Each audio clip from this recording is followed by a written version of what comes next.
چاہتے ہیں صبح شام مجھ پر رحمتیں برستی رہیں، گھر سے نکلوں تو رحمتیں ہوں، کاروبار پر جاؤں تو رحمتیں ہوں۔ آج ہر بندہ یہ سوچ کر گھر سے نکلتا ہے خیر سے گھر پہ آؤں، گھر والوں کی بھی حفاظت رہے، میں خیر سے واپس لوٹوں۔ اگر آپ گھر سے نکلتے ہوئے درود پڑھ رہے ہیں، رحمت الہی آپ کے ساتھ ہے، گھر والے آپ کے پیچھے درود پڑھ رہے ہیں، ان پر بھی رحمت برس رہی ہے، تو کیوں نہ رحمتوں کے سائے میں زندگی گزاریں اور درود پاک پڑھتے رہا کریں۔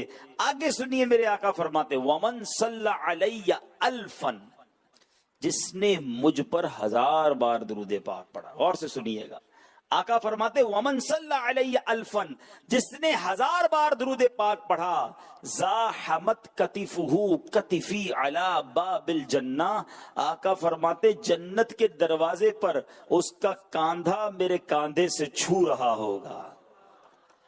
آپ سوچئے کتنی بڑی نعمت ہے، 1000 بار درود پڑھنے میں کتنا ٹائم لگتا ہے؟ الصلاۃ والسلام علیک یا رسول اللہ، یہ درود پاک ہے، بہت مختصر، صلی اللہ تعالی علی محمد صلی اللہ علیہ وسلم، یہ بھی درود پاک ہے۔ کتنی دیر لگتی ہے؟ 15 20 25 منٹ تسبیح لے کر پڑھو تو 1000 درود پورے ہو جاتے ہیں۔ انعام سوچو کتنا بڑا ہے۔ ارے ہم غلاموں کے لیے تو یہی بڑی سعادت تھی کہ آقا اپنے پیچھے جنت میں لے جائیں۔ آقا فرماتے جنت میں داخلہ ایسے ہوگا کہ اس کا کاندھا میرے کاندھے سے چھو رہا ہوگا۔ غلام کے لیے اس سے بڑی کیا سعادت ہے؟ پھر کیوں نہیں پڑھتے ہم درود؟ پھر کیوں وقت ضائع کرتے ہیں؟ گھنٹوں موبائل فون کے ساتھ، گھنٹوں سوشل میڈیا پہ ضائع کر دیں گے۔ یہ گاؤں گوٹ کے لوگ، اسلامی بھائی اطراف گاؤں کے آئے، معذرت کے ساتھ ہمارے ان علاقوں کے گھنٹوں کچہری میں ضائع ہو جائیں گے۔ کیا کر رہے؟ بس بیٹھے باتیں کر رہے، چائے کے ہوٹل پر بیٹھے، چائے ختم ہوئے گھنٹہ گزر گیا مگر پھر بیٹھے ہوئے ہیں، خالی خالی بیٹھے ہیں۔ کیوں؟ زندگی مختصر ہے، ایک ایک لمحے کی قدر کیجئے۔ دنیا سے جانے کے بعد بندے کو پچھتانا پڑے گا کہ میں نے کتنے گھنٹے کتنے لمحے فضول کاموں میں ضائع کیے۔ اگر اس کو بھی اللہ کی عبادت میں صرف کرتا تو جنت کی نعمتیں پاتا۔ ذرا مل کر کہیے سبحان اللہ، اب کہیے الحمدللہ، اب دوبارہ کہیے اللہ اکبر۔ میٹھے اسلامی بھائیوں، ان 3 جملوں کو کہنے میں کتنی دیر لگی؟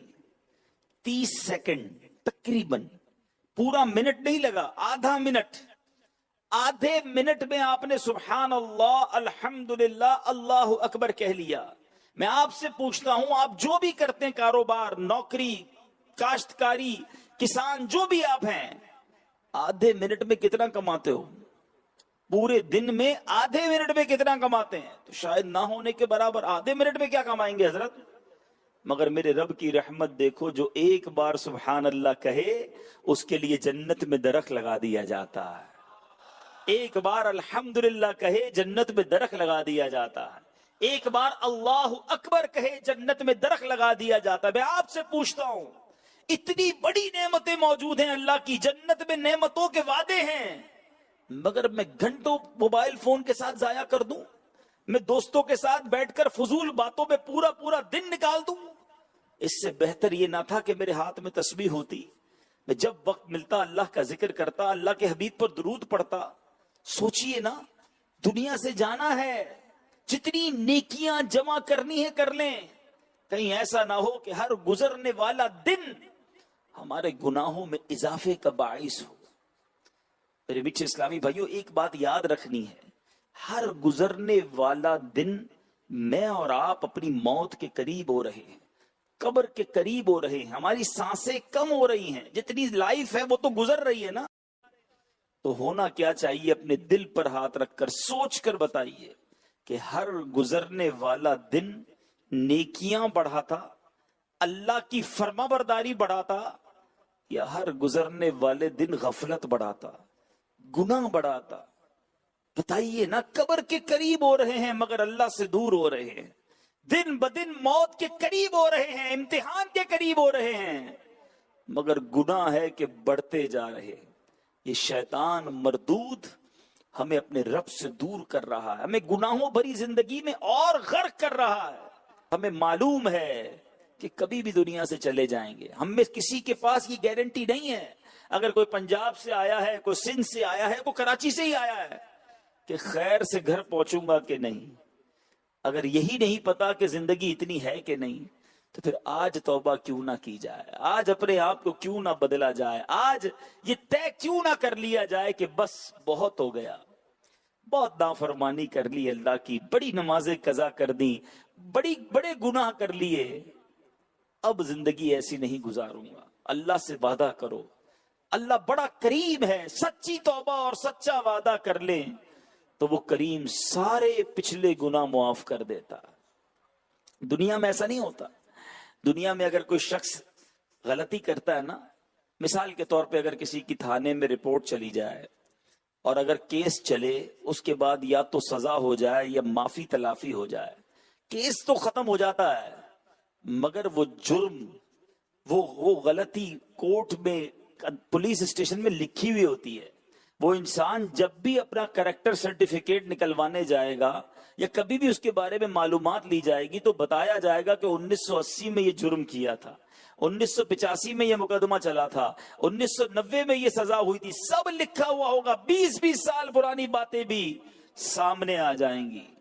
مگر میرے رب کے اصول نرالے ہیں، بندہ 70 سال تک گناہ کرے، 70 سال تک اگر اس نے نافرمانیاں کی ہیں، سچی توبہ کر لے، اللہ پچھلے سارے گناہ معاف فرما دیتا ہے۔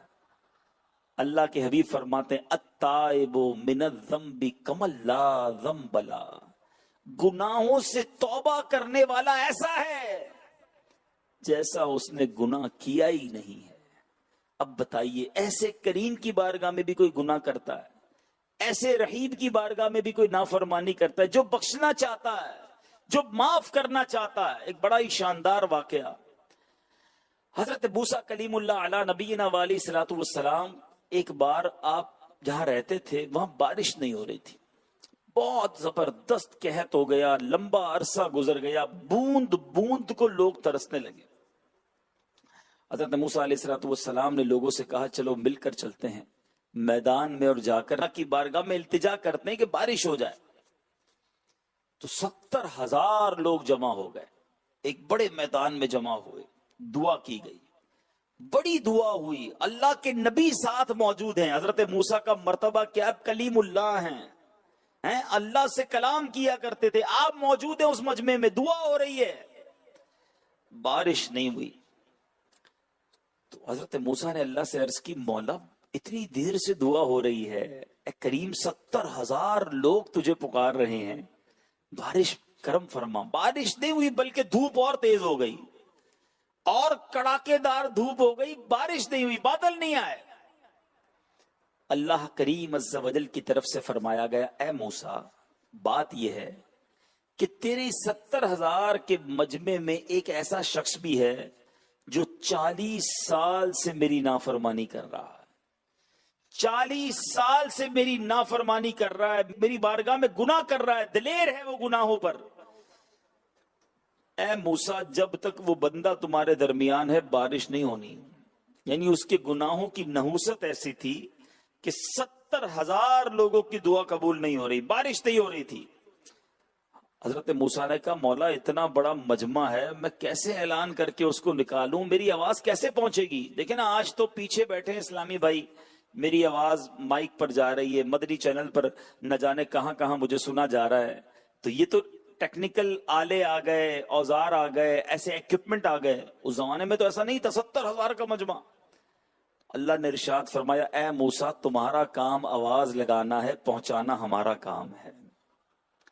حضرت موسیٰ کھڑے ہو گئے اور کھڑے ہو کر آپ نے کہا کہ اے وہ شخص جو 40 سال سے اللہ کی نافرمانی کر رہا ہے، اے وہ شخص جو اللہ کے غضب کو دعوت دے رہا ہے، اس مجمع سے نکل جا، تیرے